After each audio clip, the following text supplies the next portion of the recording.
Good evening, everyone. Goedenavond iedereen.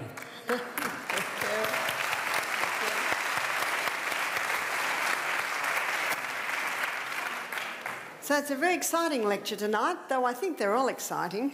Ik denk dat iedereen erg blij is vanavond om hier te zijn. We're going to be talking about natural remedies. We gaan het hebben over natuurlijke remediën. The human body is designed to heal itself. Het menselijk lichaam is gemaakt om zichzelf te helen. And it will heal itself if you give it the right conditions. En het zal zichzelf helen als je de juiste omstandigheden geeft. We've been looking at the sustain me principles, which are the true healers. We zullen kijken naar The true healers. We zullen kijken naar de ware helers. So basically it's keeping the body well hydrated, well nourished, well slept. Dus het is in feite het lichaam goed gevoed houden, goed uitgerust en goed gehydrateerd. But sometimes injuries happen. Maar soms raken we gewond. So whenever there's an injury or a complaint in the body, the good news is there are some simple remedies that will help. Soms kunnen we gewond raken en het goede nieuws is dat we met simpele remedieën tot oplossingen kunnen komen. And you might be surprised at the first one, it's water. En je zult misschien verbaasd zijn, maar het eerste is water. And water can be used as a solid, and that is ice. Water kan in zijn vaste vorm gebruikt worden, ijs. It can be used as a liquid, which of course is water. In zijn vloeibare vorm kan het ook gebruikt worden, water. And it can be used as a gas, which is steam. En in zijn gasvorm is het stoom. And there are many books, in fact there are journals written on water therapy. En er zijn vele boeken, zelfs wetenschappelijke artikelen, geschreven over hydrotherapie, watertherapie. Which is hydrotherapy. Hydrotherapie. And I've just been in Germany, and in many of the parks they have Knipe water walks. Ze is in Duitsland geweest en daar heb je knijpwater. Yeah, it's wandelingen. It's my accent. And so 80 years ago, nurses were taught water therapy. 80 jaar geleden werden verpleegsters opgeleid met hydrotherapie. I have one of the textbooks that they used to use. It's Abbott's Water Cures. Ik heb een in een tekstboek die ze gebruikten. Waterheling. So water is a very simple thing, and every home has it. Dus water is iets heel simpels en ieder huis heeft het. And it can have quite a powerful effect on the body. En het kan een vrij sterk effect hebben op het lichaam. And to know why it such has an effect, I'm going to give a simple explanation. En om te laten zien waarom het zo'n goed effect heeft, geef ik een simpele uitleg. So whenever hot water is applied to the body, dus wanneer heet water toegepast wordt op het lichaam, there is a stimulating effect. Heeft het een stimulerend effect. So what is it stimulating? Dus wat stimuleert het? It's stimulating blood. Het stimuleert het bloed. And we've already looked briefly at blood. We hebben al kort gekeken naar bloed. We looked at Leviticus 17:11 that says the life of the flesh is in the blood. We hebben gekeken naar Leviticus 17 vers 11. Het leven zit in het bloed. Because blood contains red blood cells and white blood cells. Want het bloed bevat rode en witte bloedcellen. And the red blood cells carry the water, De rode bloedcellen dragen het water, the oxygen and the nutrients. het zuurstof en de voedingsstoffen. And blood also carries away waste. En het voert ook afvalstoffen weg. So no wonder the Bible calls it the life of the flesh. En het is ook niet verbazend dat de Bijbel het leven van het vlees noemt. And when you consider what water does, or what blood does, En als je gaat kijken wat bloed doet, whenever there's an injury, all we need is more blood. en als je een verwonding hebt, is het enige wat je nodig hebt meer bloed.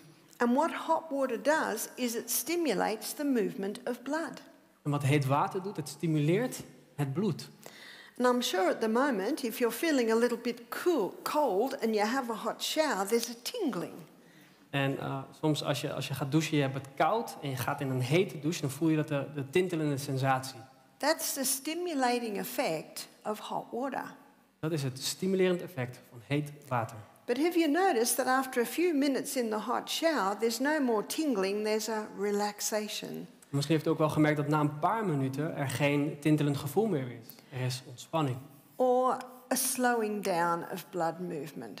Oftewel het vertragen van het bewegen van het bloed.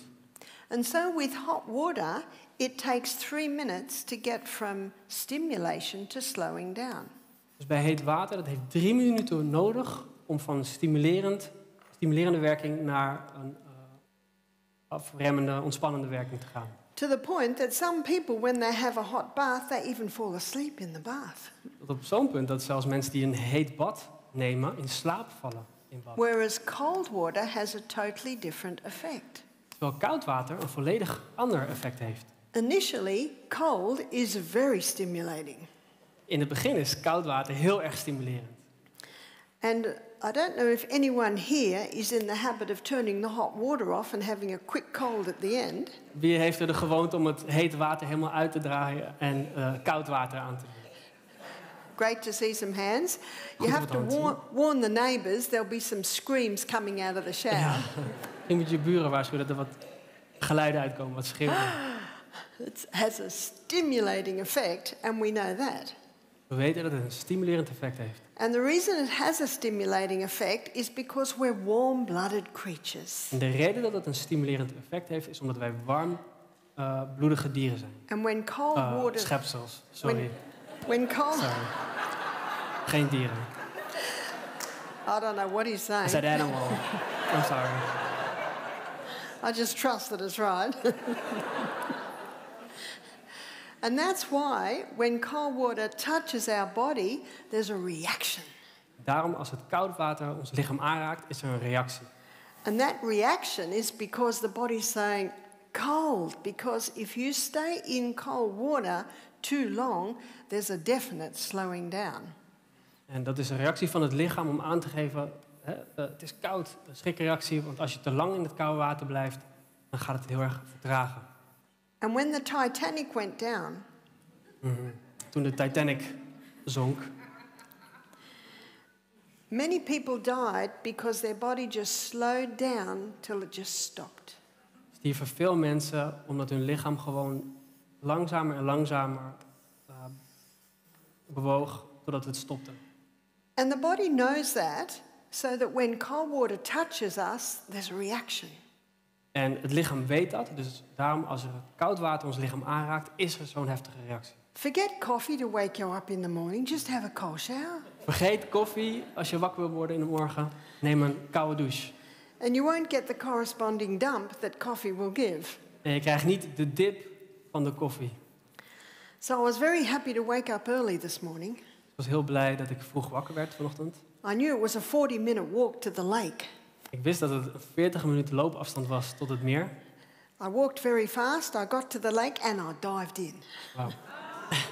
Ik liep naar het meer, heel snel, en ik dook erin.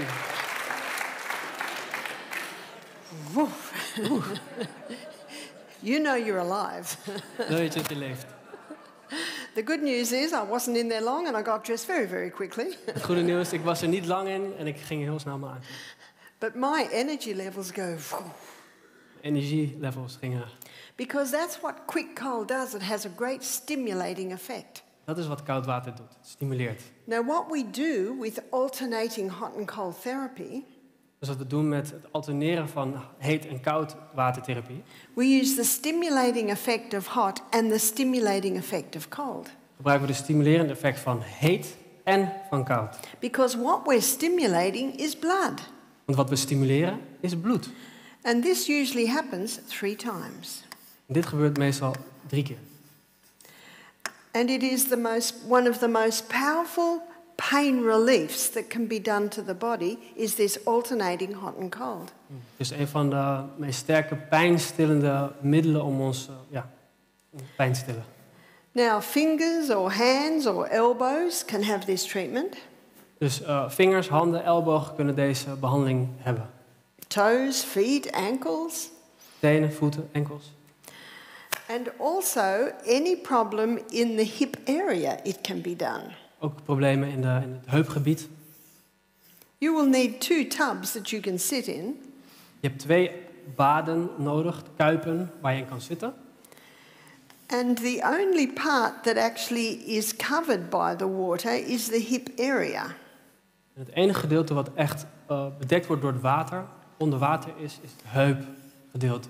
So why would someone do this? Waarom zou je dat willen doen? They would do it for constipation or irritable bowel. Dus als je verstopt bent of een geïrriteerd darmstelsel hebt. It could be done for hemorrhoids. Als je aanbijen hebt. It could also be done for problems in the uterus. Of als je in de baarmoeder problemen hebt. It could be done for problems in the kidneys. In je nieren problemen hebt. So all reproductive organs, this is a very effective treatment. Voor je voortplantingsorganen en alles is het een hele goede therapie. So again, with the hot, the person would sit for 3 minutes. Nogmaals, de hete gedeelte zou je 3 minuten in het bad zitten. And for the cold water, they would sit for 30 seconds. En 30 seconden in het koude water. And you can see why we do these times. En je ziet ook waarom we dit alterneren. So this person's very happy sitting in here, but this person's a little... Links is erg blij, rechts iets minder. But what the person finds is that they're so hot from the hot that sitting in the cold briefly, it doesn't chill you, it's just the reaction.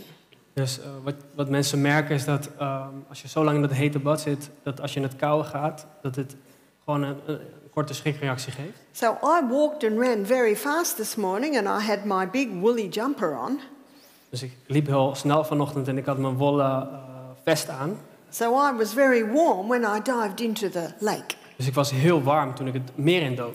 And I dived out as quickly as I dived in. Ik dook zo snel als ik kon. It's just brief, it's just quick. Heel kort. So it's not to chill you, it's just the reaction. Dus het hoeft je niet helemaal af te koelen. Het gaat om die stimulerende reactie. And I trust I've convinced everyone in the house to join me tomorrow, but I'm not sure. Ik hoop dat ik iedereen heb overtuigd om mee te gaan morgen. Maar ik weet het niet zeker. So you can see why this is such a powerful treatment. Dus je kunt zien waarom dit zo'n krachtige therapie is. And this can often be used in conjunction with poultices. En dit kan samen gebruikt worden met compressen.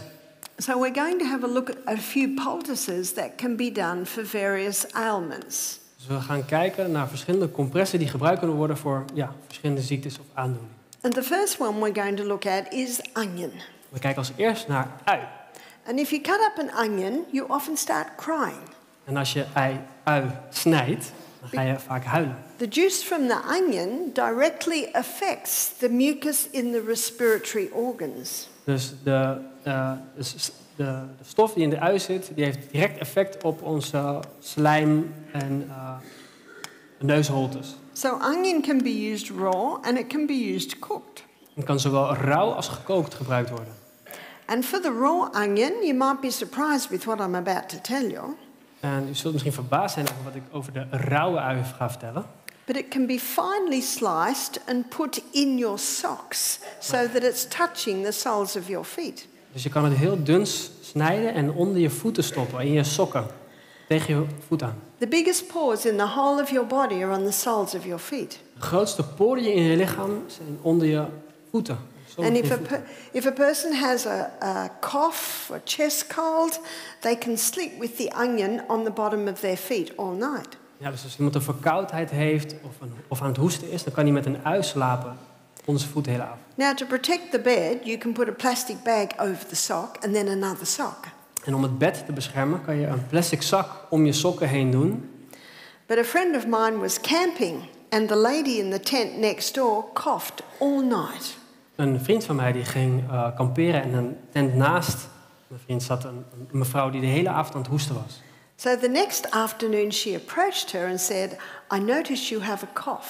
En de volgende avond benaderde ze haar en And the lady, vroeg ze, u heeft volgens mij een hoest. The lady said, I'm so sorry, I think I'm keeping everyone awake. Die vrouw zei, het spijt me zo, ik denk dat ik iedereen wakker hou. And my friend said, can we try something? And she told her about the onion on the bottom of the feet.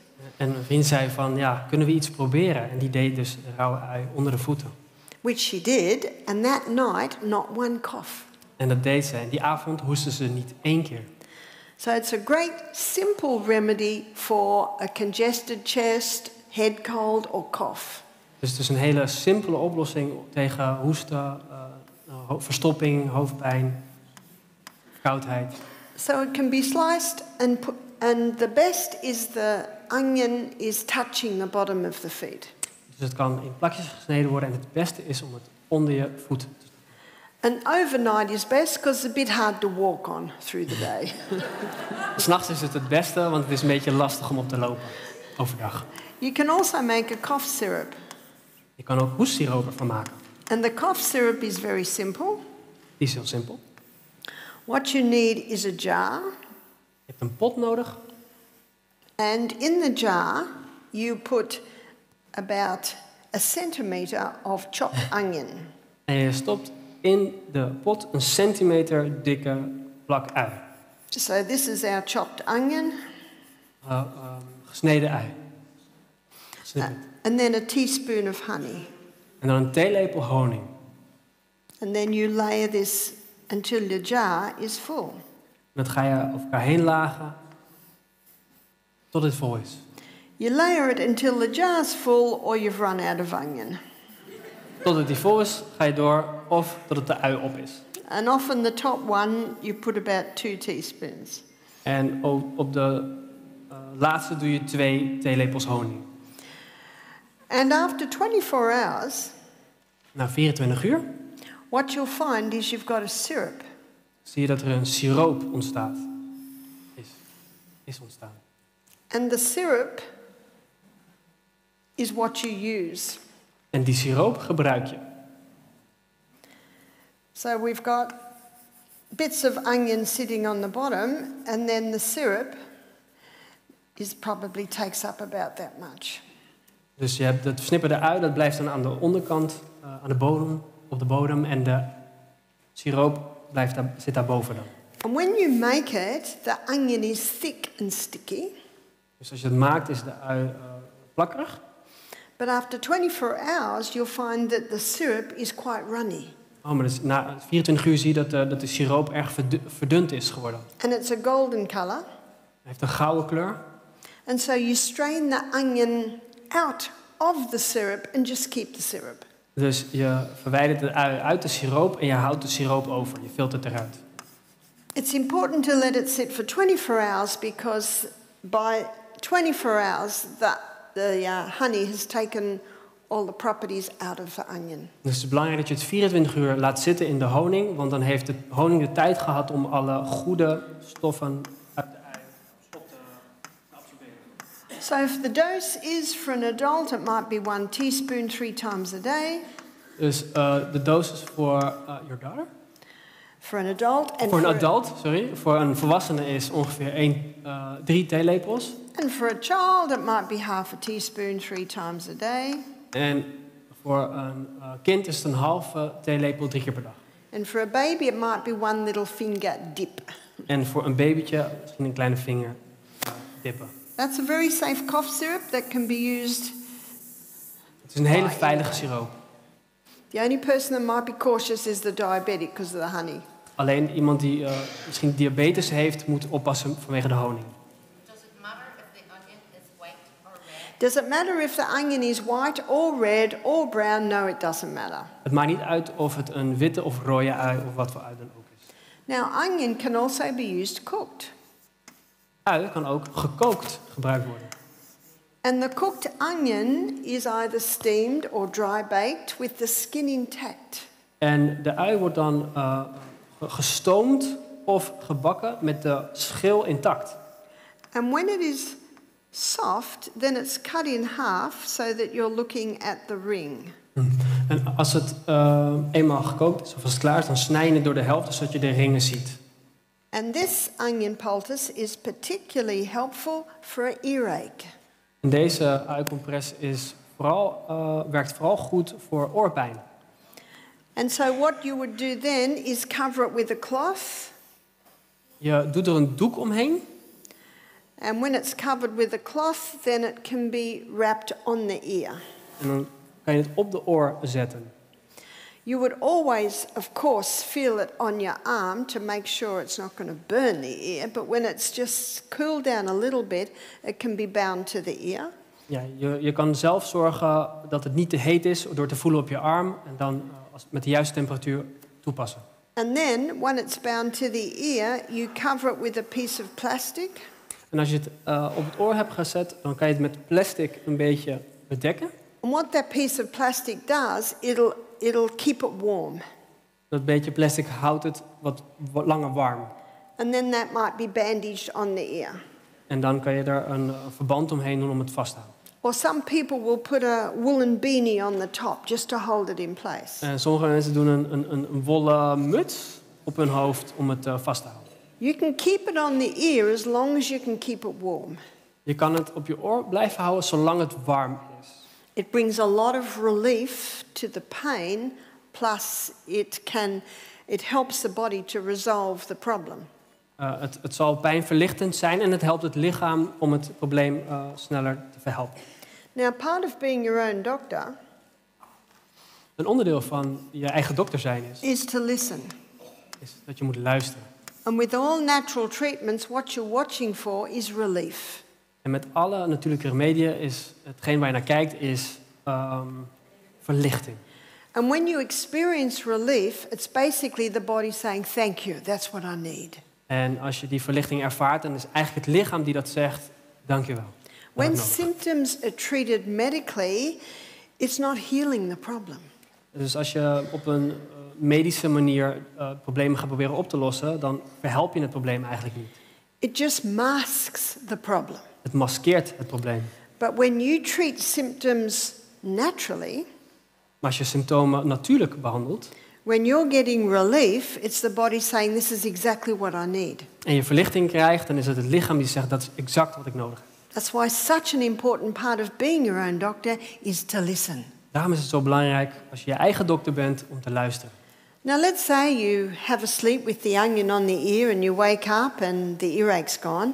Stel je voor, je zet het in de avond op je oor en je gaat ermee slapen en je wordt wakker en de oorpijn is weg. And 2 hours later, the earache comes back. En 2 uur later komt die oorpijn weer terug. What do? Wat doe je? Another onion. Nog een keer, een nieuwe ui. And you just keep doing it until the earache doesn't come back. En je blijft herhalen totdat de oorpijn weg is. I have found that some earaches, one application is enough. But one lady told me she had to do it every day for a few days. Dus zelf vaak ervaren dat het na 1 keer al helemaal weg is, de oorpijn. Maar er is een mevrouw geweest die heeft een paar dagen lang dat meerdere malen moeten toepassen. Your body can tell you what no man can tell you. Jouw lichaam kan je vertellen wat geen mens je kan vertellen. So it's vital to listen. Dus het is essentieel om te luisteren. And so one area that you can use the cooked onion very effectively is an earache. Dus één gebied waar de gekookte ui erg goed van toepassing is op de oor, voor oorpijn, tegen oorpijn. I had an experience with this when my children were little. Ik heb hier dan ook een ervaring mee toen mijn kinderen klein waren. So my first daughter, 6 weeks and 4 courses of antibiotics later, the earache kept coming back. Dus mijn jongste dochter, of mijn oudste dochter, toen ze na 6 weken 4 antibiotica-kuren nog had gehad, was die oorpijn er nog steeds, was teruggekomen. I felt the frustration of not knowing what to do, but not wanting to put my child in danger. Dus ik voelde die frustratie van je weet niet wat je kan doen, maar ik wil niet mijn kind nog een keer door zo'n kuur heen stoppen. And so when the next child got an earache, Dus toen de volgende kind een oorpijn kreeg, I didn't tell anyone, I didn't go to the doctor, I went to the old lady next door. heb ik het niemand verteld. Ik ging ook niet naar de dokter, maar ik ging naar de oude buurvrouw. She's 85. Die 85 is. I'm 25. Ik was 25. I said, what did your mother do when you had an earache when you were a little girl? En ik vroeg haar, wat deed uw moeder toen u een klein meisje was als u oorpijn had? She said, Mum would steam up an onion on the stove. Ze zei, moeder zou een ui stomen op het gasfornuis. So I quickly steamed up the onion on the stove. When it got soft, I wrapped it on my son's ear. Dus ik ging snel die ui stomen, snee hem in half en stopte het op mijn zoon zijn oor. He was only 18 months. He was being breastfed and he just fell asleep. Hij was nog maar 18 maanden en hij kreeg borstvoeding en hij viel zo in slaap. I laid him down on the onion on a big towel to keep it warm. Dus ik legde hem op de uikompres op een handdoek om hem warm te houden. He slept for 2 hours. En hij sliep voor 2 uur. He's 45 today and he's never had another earache. Hij is 45 vandaag en heeft nooit meer een oorpijn gehad. I was excited. Ik was super blij. That was my first taste that there are alternatives to drugs. Dat was de eerste keer dat ik geproefd heb van alternatieve geneeskundemethoden. And it was only a year later En nog een jaar later that I started to read the Bible and I gave my heart to God. I became a Christian. nog een jaar later begon ik de Bijbel te lezen en gaf ik mijn hart aan God en werd ik een christen. And this took on a whole new slant. En toen was een heel nieuw hoofdstuk. I now started to look at what's God's way of healing. En toen ging ik kijken naar wat is Gods manier van helen. God's way of healing is the healing powers he put into our bodies.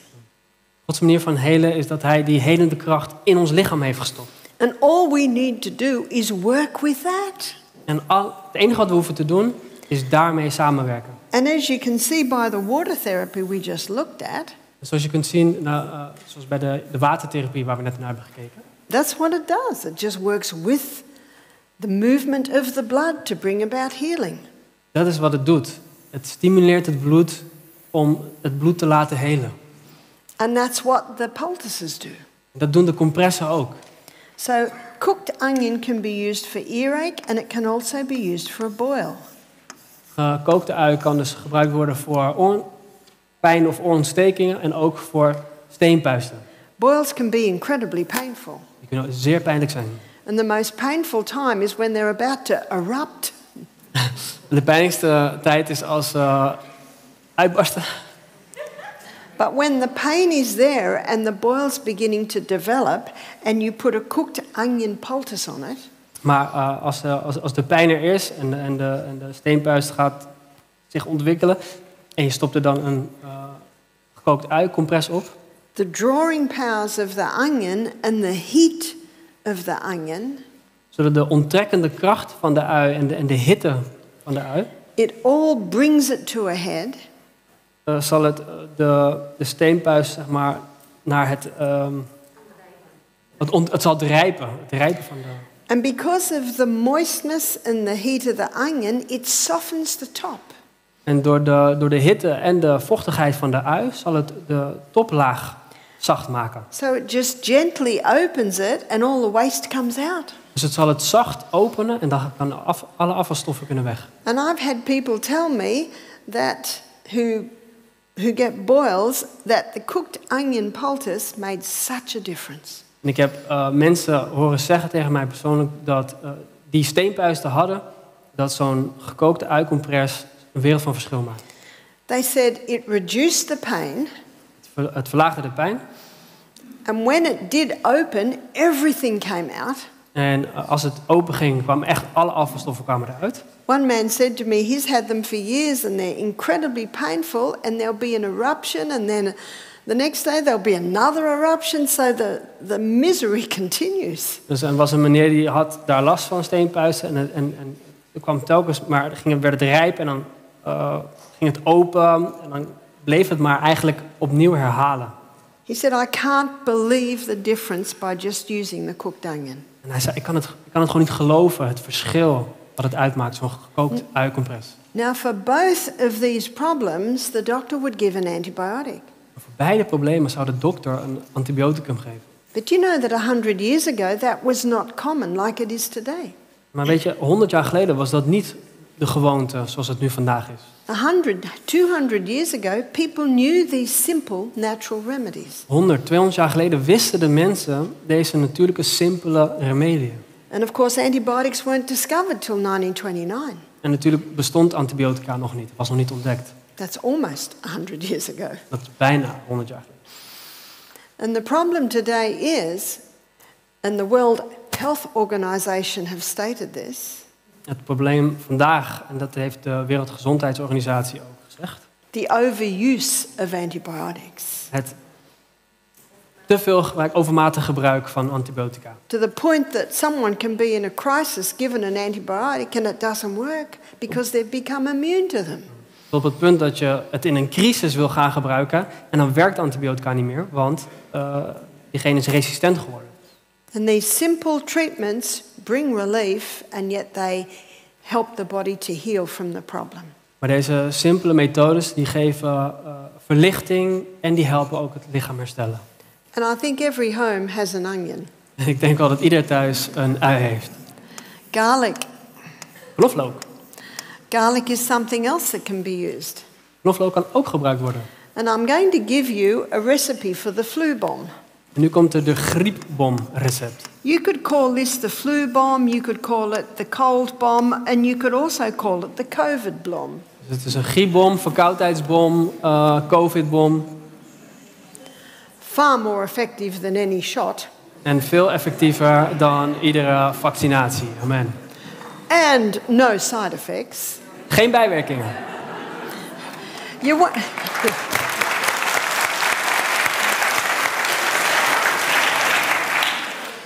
won't even get a clot. In fact, this will heal a clot. Je zal ook geen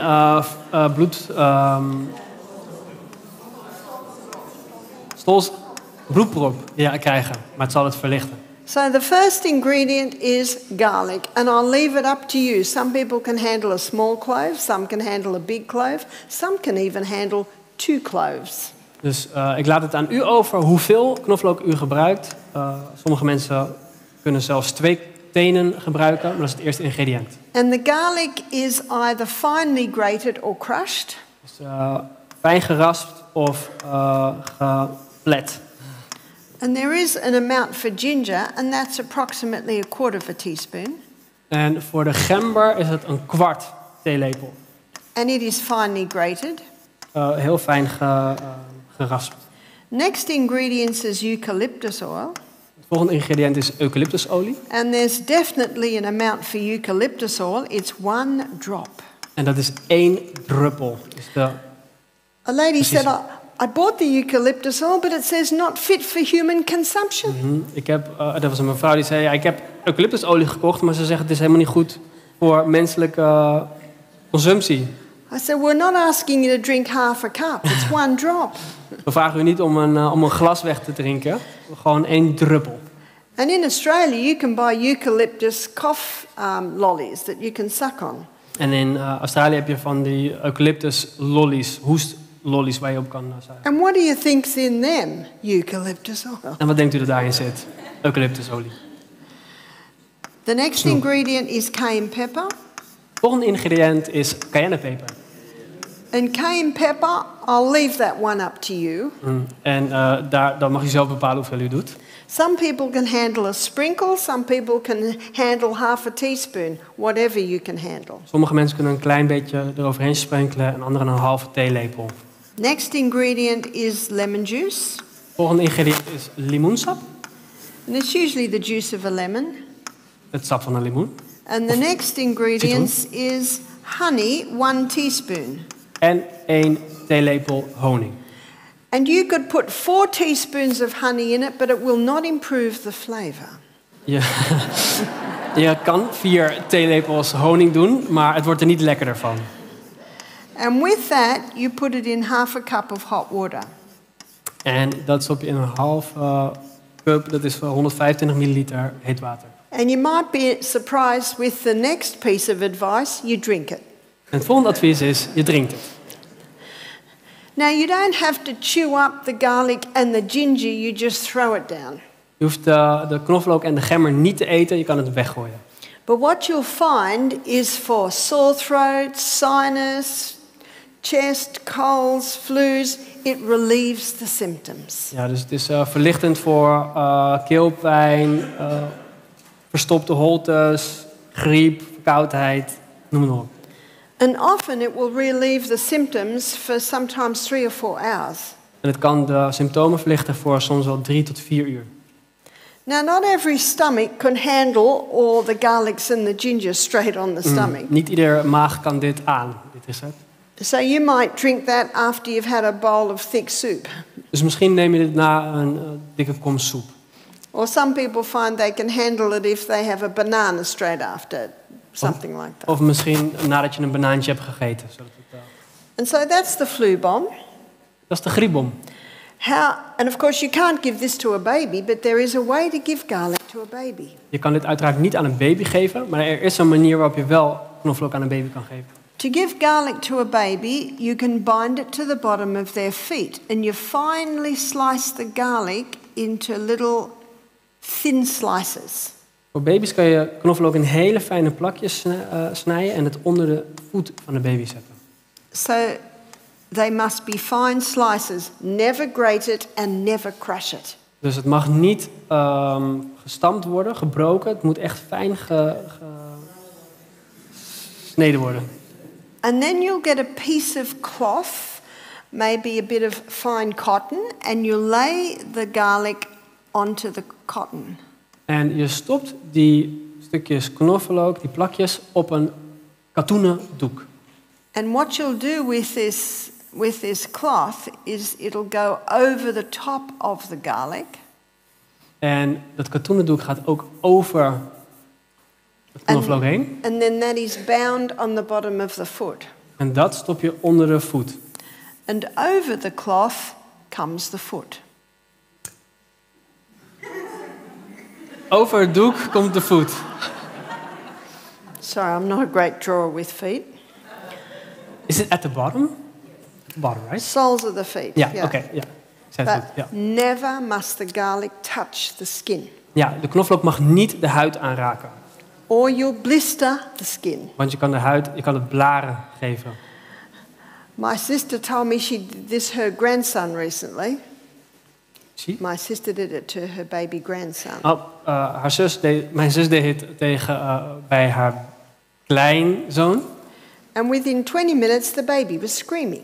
Baby kleinzoon. En binnen 20 minuten was de baby aan het huilen. Because she'd crushed the garlic, so all the juice came out very quickly. Want ze plette de knoflook en daardoor kwamen al die sappen vrij. So please learn the lesson from my sister. Dus leer de les van mijn zus. And use that cloth. Gebruik dat doek, katoenen doek. Now Michael and I had 8 children.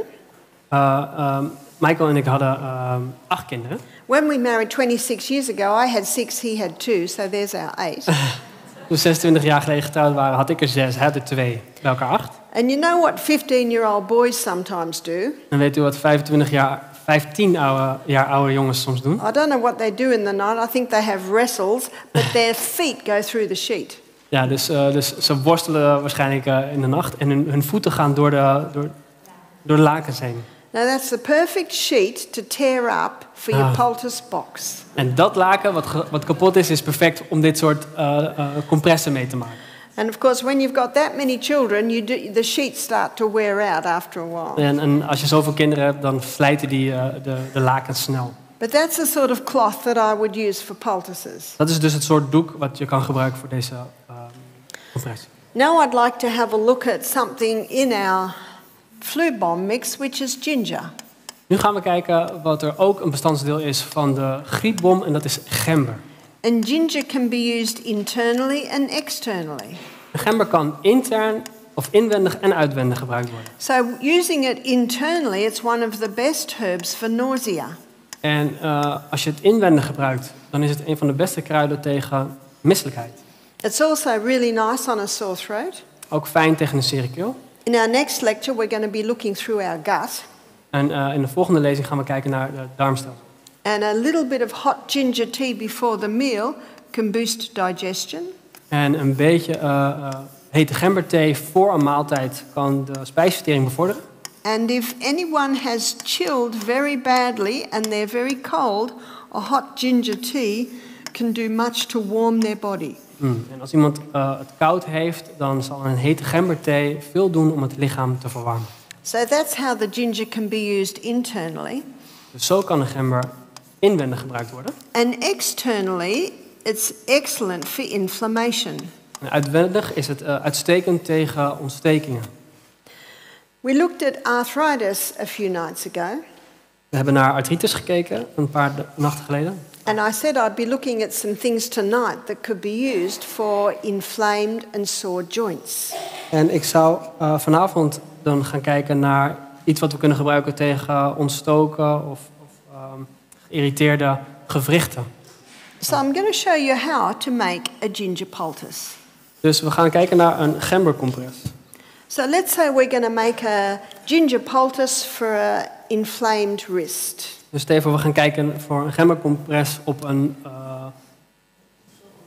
ontstoken pols. And remember, we're using that lovely thin sheeting that got old. Dus onthoud dat we dat hebben. We hebben dat doek, dat dunne stukje stof. And the ginger is finely grated. And for the wrist, you'd use about a teaspoon. En voor de pols gebruik je ongeveer een theelepel fijn geraspte stuk gember. And it's grated into the middle of the cloth like this. En je legt het dus in het midden van het doekje. And then right and left, top and bottom are folded over. So we now have a little package. Dus je maakt er een pakketje van en je vouwt alles links, rechts, onder en boven vouw je eromheen. And what you'll find is that the ginger juice starts to come through. En wat u zult zien is dat het gembersap er doorheen gaat komen. And the beauty of making a poultice like this, if it is a little too wet, you've got a few layers at the back that will soak up the wet. En het mooie van dit compress is dat vanwege de meerdere lagen doeken kan het overtollig gembervocht opnemen. And then behind that, you put a square of plastic. En daarachter neem je wat plastic folie. And so that is placed on the inflamed wrist. En dat plaats je op het ontstoken gedeelte van de pols. And the plastic covers it. Plastic bedekt het. And then it's bandaged onto the wrist. En vervolgens heb je daar een verband omheen. So the thing to remember with ginger, Wat je moet onthouden bij gember, is that ginger is for joints. Gember is voor gewrichten. Especially for inflamed joints. In bijzonder voor ontstoken gewrichten. And one lady told me she applied it to her knee, which was very painful. En een mevrouw die vertelde mij dat ze het op haar knie toepaste, die erg pijnlijk was. She said the knee was so painful that she could hardly even walk on the knee. En ze zei haar knie was zo pijnlijk, ze kon nauwelijks lopen erop. And she heard about the ginger poultice. Ze hoorde van het gembercompress. So for the knee, you'd maybe do it a little bit bigger than that. Dus voor de knie doe je een iets groter oppervlakte. And she said after half an hour it got really hot. En ze zei, na een half uur werd het echt heet. But it felt quite good, so she kept it on. Maar het voelde vrij goed, dus ze liet het zitten. After a couple of hours she took it off and she noticed she could move her knee. En na een paar uur haalde ze het eraf. En ze merkte, ze kon haar knie weer goed bewegen. So what's the heat? Dus wat is die hitte? It appears that if there's inflammation in the joint, it pulls the inflammation to the skin. Dus het lijkt erop dat als er een ontsteking is in het gewricht, dat het die ontsteking eruit trekt. And that is illustrated by the fact that the knee could now work. En dat is dus duidelijk geïllustreerd door het feit dat de knie hierna gewoon kon bewegen. So it's very good on any painful joints. Dus het is erg goed voor pijnlijke gewrichten. Especially where there's inflammation. Speciaal waar er ontstekingen zijn. And it's also very effective on gout. En het is ook erg effectief voor jicht. One man told me that he had gout in his second little toe. Een meneer vertelde dat hij jicht had in zijn tweede kleine teen.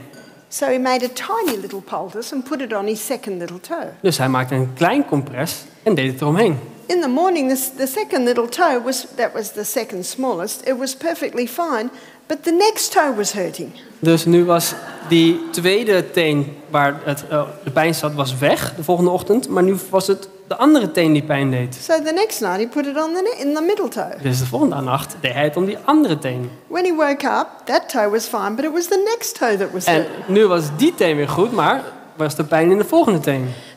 And this happened till all his toes had been treated. Dus dit gebeurde totdat hij al zijn tenen had behandeld. I said to him, I hope it hasn't jumped to the other foot. Ik zei tegen hem, ik hoop niet dat het naar de andere voet is gesprongen.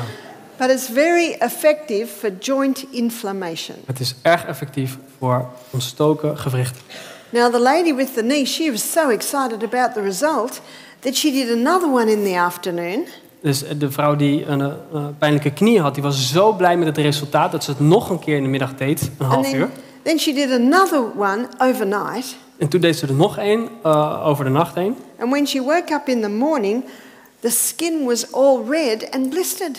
En toen ze wakker werd, was haar huid rood, gevoelig en geblaard. She said, "What have I done?" Wat heb ik gedaan, zei ze. I said, "You've overdone it." Je hebt te veel gedaan. So ideally, because so much inflammation is being pulled out, you just do it for a couple of hours a day. Dus idealiter doe je het niet meer dan 2 uur per dag, omdat er zoveel ontsteking uitgehaald wordt. And again, you're listening.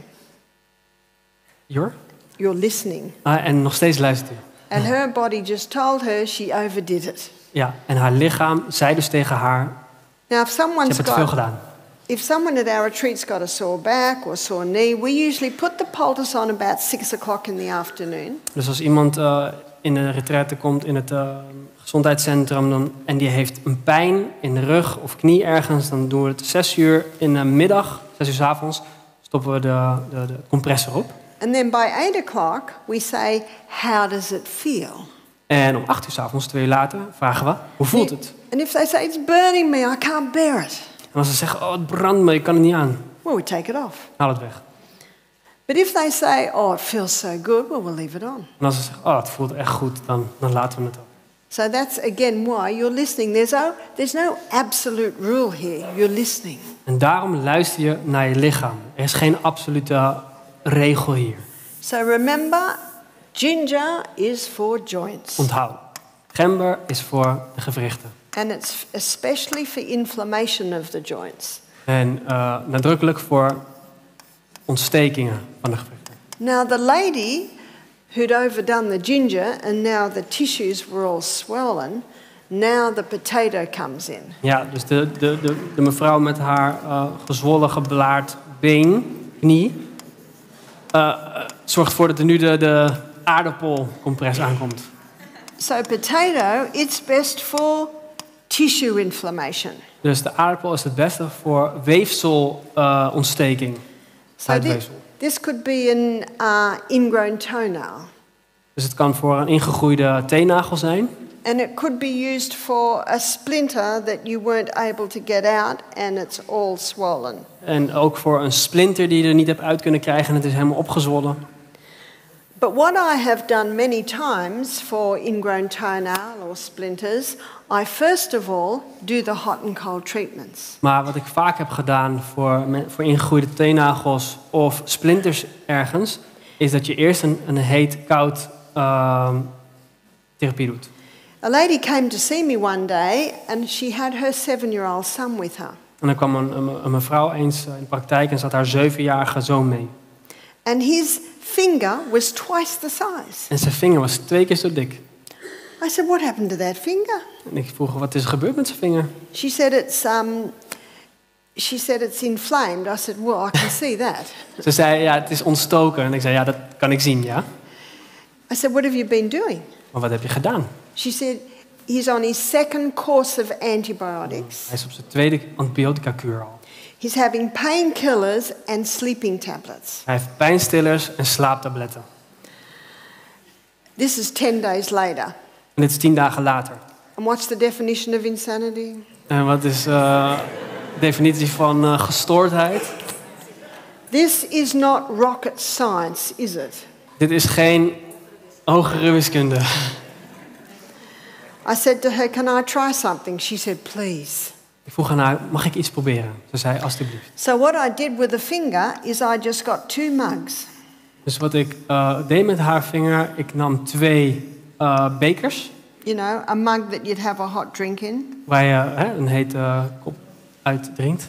Just the right size for a finger. Het juiste formaat voor een vinger. And I did hot for 3 minutes. En ik deed heet voor 3 minuten. And I did cold for 30 seconds. koud voor 30 seconden. And I did that 3 times. En ik deed dat 3 keer. And what was interesting, by the time he'd gone out of the second hot into the cold, En wat interessant was, dat na de tweede keer heet, koud dus.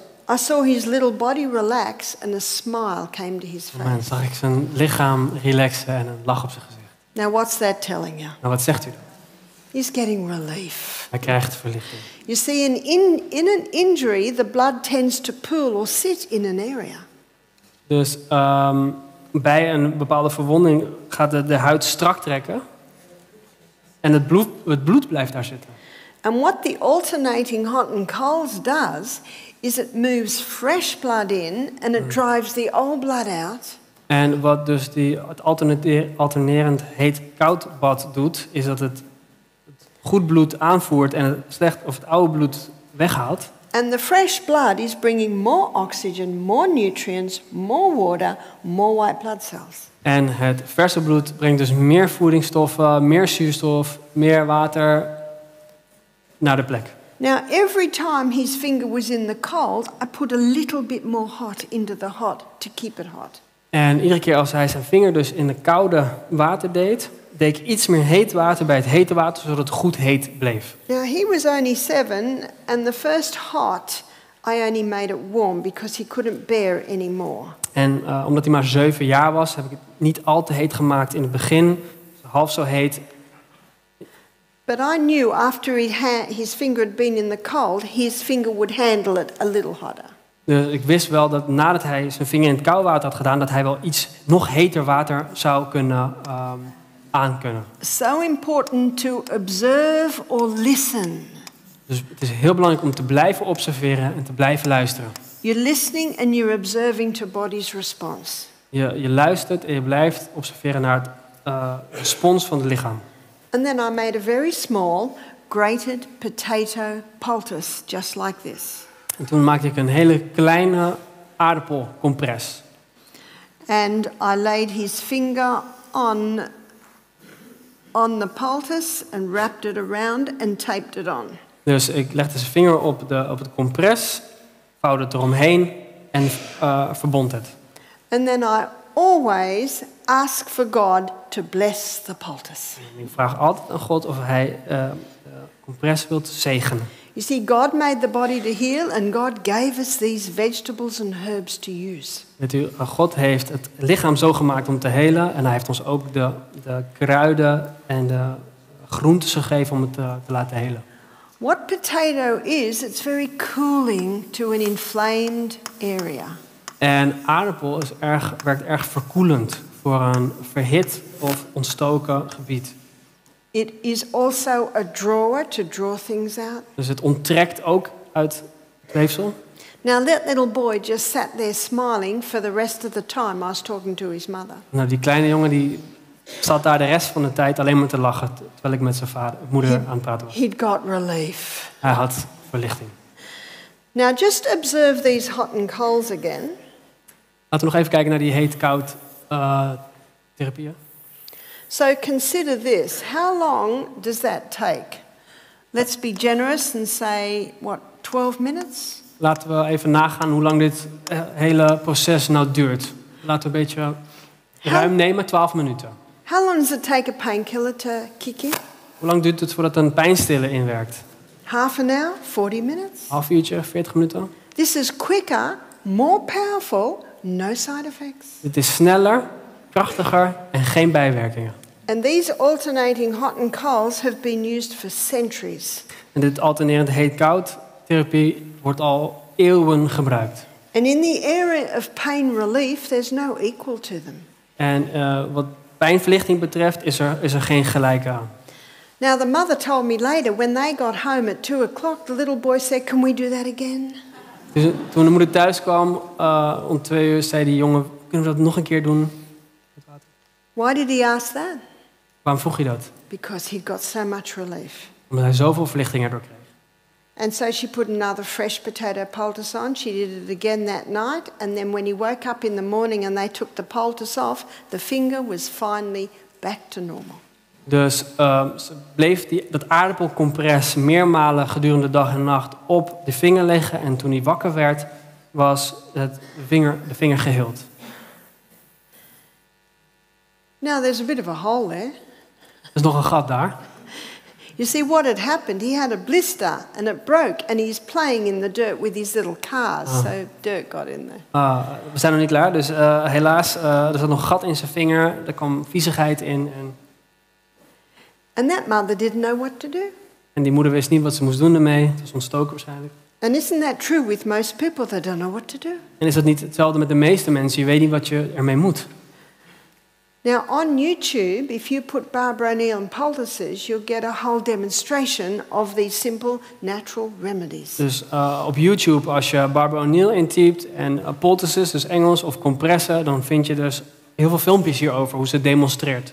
Great for every mother, every grandparent, aunt and uncle to know these simple things. Geweldig voor iedere moeder, tante, opa en oma, voor iedereen in het gezin om dit te weten. And if someone is really set on going to the doctor, En als iemand echt naar de dokter wil, and I do suggest if you're at all concerned, go and have an opinion. en ik ben ook zeker voorstander van als je echt bezorgd bent, ga naar de dokter. But I have myself, and I know other mothers that go to the doctor and get an opinion. Maar ik weet ook dat als ik en andere moeders naar de dokter gaan, dan krijgen we een mening. And say to the doctor, thank you so much for your advice. En dan zeggen we, hartelijk dank dokter voor uw advies. I'm going to seriously consider your advice. Ik ga er goed over nadenken. Take the script, smile sweetly, go home and do the potato poultice. Nee. Neem aan wat u krijgt van de dokter, ga naar huis en doe eerst de aardappelcompress. What you've got to remember is the doctor's doing the best he knows. En u moet wel blijven onthouden dat de dokter doet het beste van zijn of haar kunnen.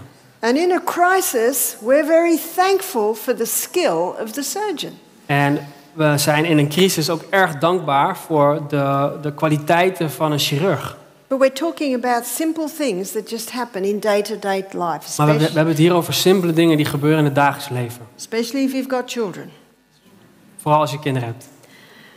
So we've treated many cases of treading on rusty nails. Dus we hebben veel zaken behandeld waar men op een roestige nagel was gestapt.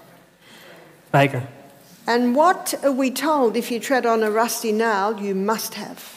En wat wordt er verteld dat als je op een roestige spijker staat, wat je moet hebben? You must have the tetanus shot, yeah? Tetanus. Tetanus. Well, I think most of my children at some time in their life have trodden on a rusty nail. Nou, ik denk dat al mijn kinderen wel ooit in hun leven op een roestige spijker zijn gestapt. I would do the hot and colds. Ik doe heet koud. And then I would put a potato poultice on them overnight. Aardappelcompress over gedurende de nacht erop. And what I found was there was no redness. The wound kept open until it healed from the inside out. En wat ik ervaarde was dat er geen roodheid meer was en de wond heelde van binnen naar buiten. Dus hij bleef open zolang het nog niet geheeld was. In fact, my little grandson Sonny, we only had to do it for 3 nights, and after that there was no redness, no pain, everything was fine. Dus bij mijn kind Sunny was het dus maar 3 nachten dat we dit hoefden te doen, aardappelcompress, en toen was het over.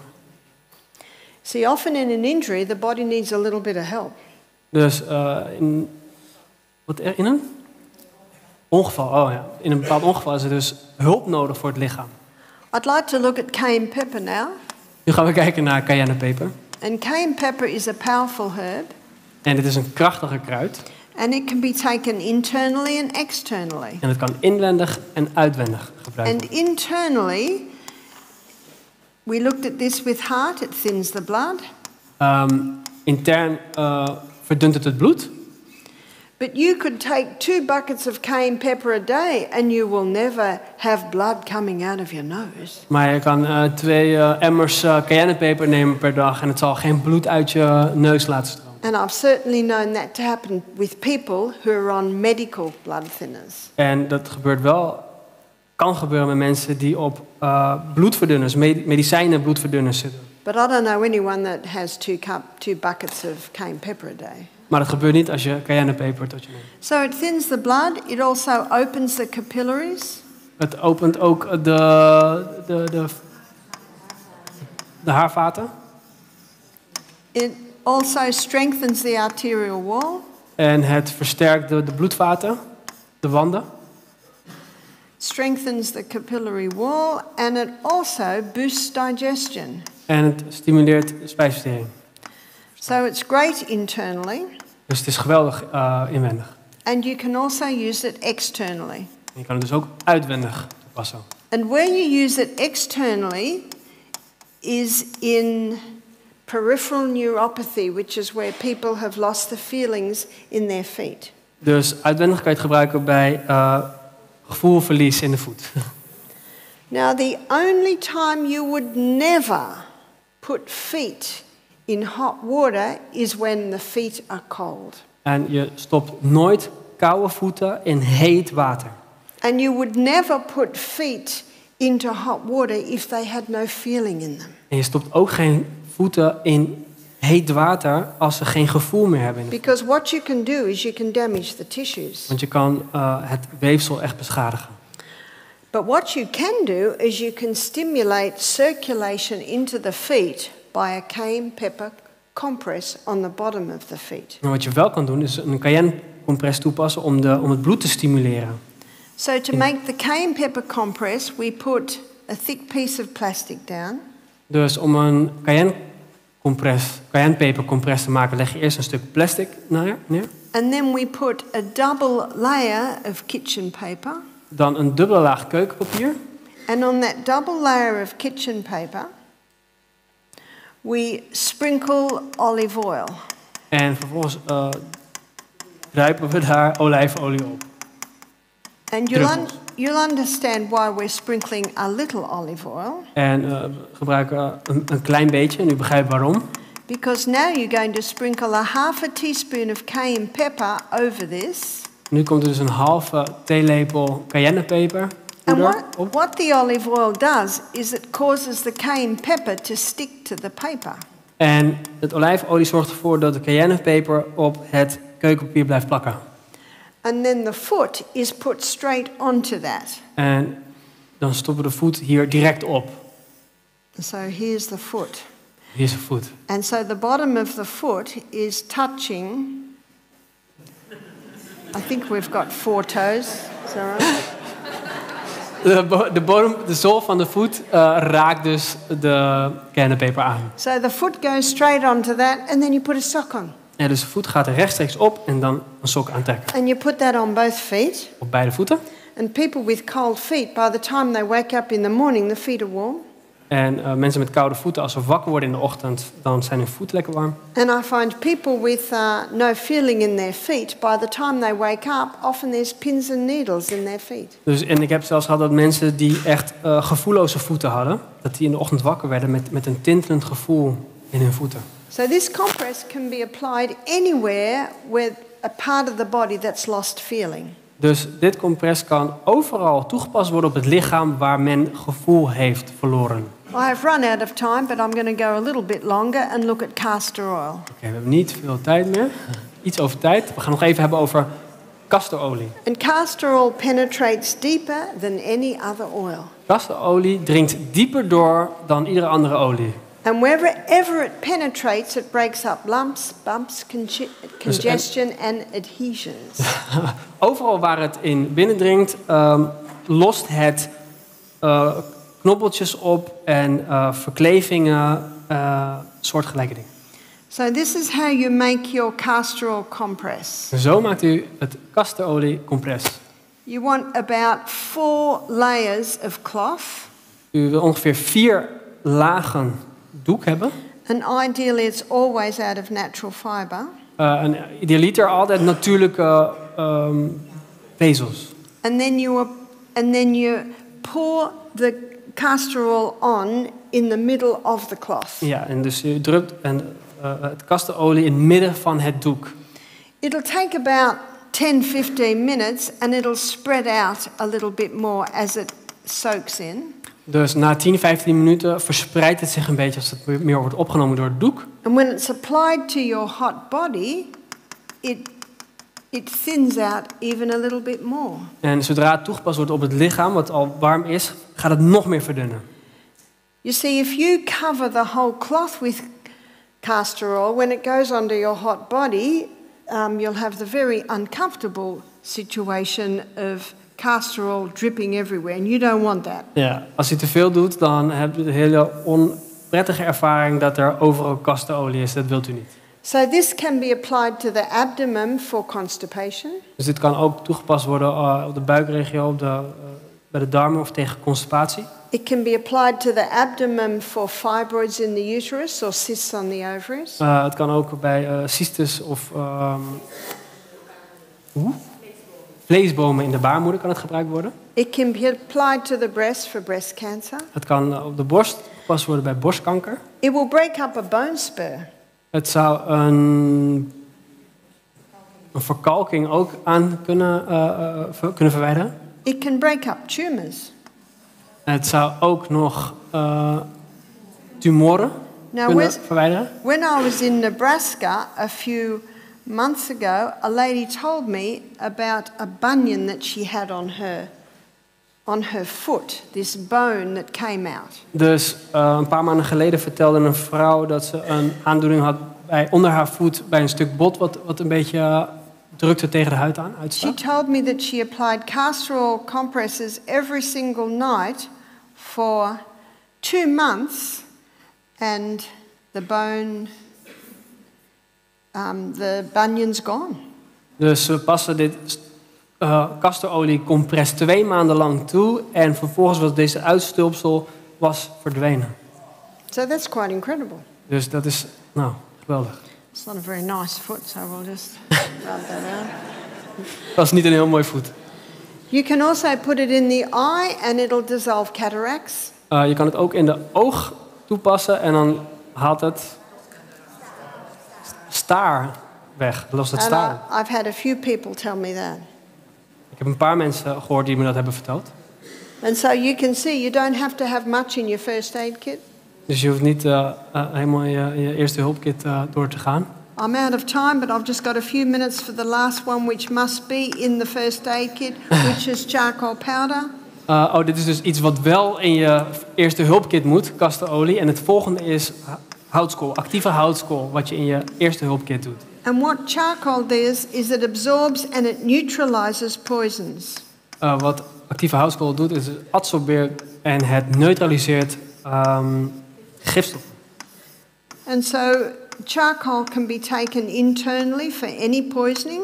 En ook houtskool kan ook inwendig gebruikt worden voor iedere vorm van vergiftiging. It can be taken for diarrhea, for vomiting. Tegen diarree en ook tegen overgeven. And this ability to absorb and neutralize poisons is called adsorb. Ja, en deze manier van het neutraliseren van geven heet adsorberen. Niet absorberen, maar adsorberen. Meaning it absorbs and neutralizes poisons. Dat betekent absorberen en neutraliseren.